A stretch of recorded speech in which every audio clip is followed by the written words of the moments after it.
मुख्यमंत्री एकनाथ शिंदे आणि उपमुख्यमंत्री अजित पवार यांच्यात सुप्त संघर्षाला सुरुवात झाली आहे का अशी चर्चा सुरू झाली आहे। अजित पवारांनी शिरूर लोकसभा मतदारसंघावर दावा केला होता आणि त्यानंतर याच मतदारसंघात शनिवारी मुख्यमंत्री एकनाथ शिंदे यांनी माजी खासदार शिवाजीराव आढळराव पाटील यांच्यासाठी जाहीर सभा घेतली आणि शक्ती प्रदर्शन केलं। तर त्याच्याच दुसऱ्या दिवशी रविवारी उपमुख्यमंत्री अजित पवार यांनी थेट मुख्यमंत्र्यांचे चिरंजीव खासदार श्रीकांत शिंदे यांच्या कल्याण मतदारसंघात कार्यकर्ता मेळावा घेतला। कार्यकर्त्यांना उद्देशून बोलताना ठाणे जिल्हा हा राष्ट्रवादी काँग्रेसचा कसा आहे हे दाखवून द्या असे आदेश दिले। मुख्यमंत्री एकनाथ शिंदे आणि अजित पवार नेमकं काय म्हणाले होते आपण पाहूया।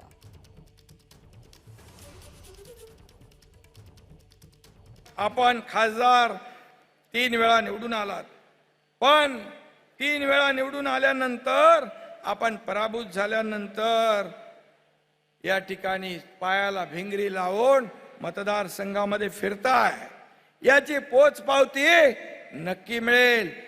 कुठेही कमी पडू नका, वेळ कमी आहे।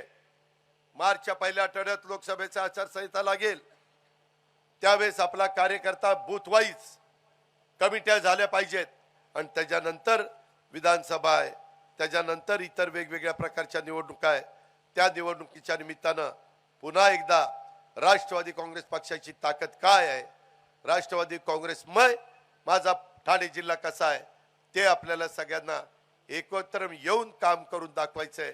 त्याच्यात तुमची माझी एकजूट दिसली पाहिजे, त्याच्यात तुमचं माझं एक दिलानी काम होतंय ते दिसलं पाहिजे।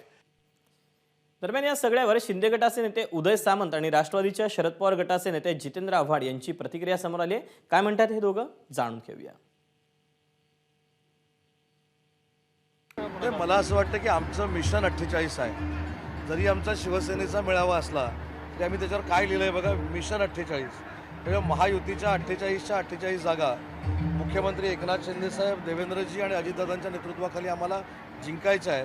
खासदारकीचं, आमदारकीचं, जिल्हा परिषदेचं तिकीट वाटप हे मी करणार नाही, तसं माझ्यावर टीका करणारे देखील करणार नाही। याचं वाटप कोण करणार आहे तर माननीय एकनाथ शिंदे साहेब शिवसेनेच्या वतीनं करतील, देवेंद्रजी आणि त्यांची कोर कमिटी भाजपच्या वतीनं करतील आणि अजितदादा आणि त्यांचे सहकारी राष्ट्रवादीचं करतील। आणि आमचं मिशन 48 आहे, त्याच्यामुळं कोणची सीट कोणाला जाते ह्याच्यापेक्षा जो ताकदवान आहे, जो निवडून येणार आहे त्याला तिकीट दिलं पाहिजे आणि सीट जिंकली पाहिजे, या मताचे आम्ही। मी तुम्हाला सांगतो, अजित पवार हे कोएलिशनमध्ये मिनिस्टर बनू शकत नाही, ते शांत राहू शकत नाही। ते बीजेपीलाही डिस्टर्ब करणार, ते एकनाथ शिंदेंनाही डिस्टर्ब करणार, ते म्हणजे आणि वरती सांगणार मी माझा पक्ष वाढवतोय, त्याच्यात काय चूक आहे।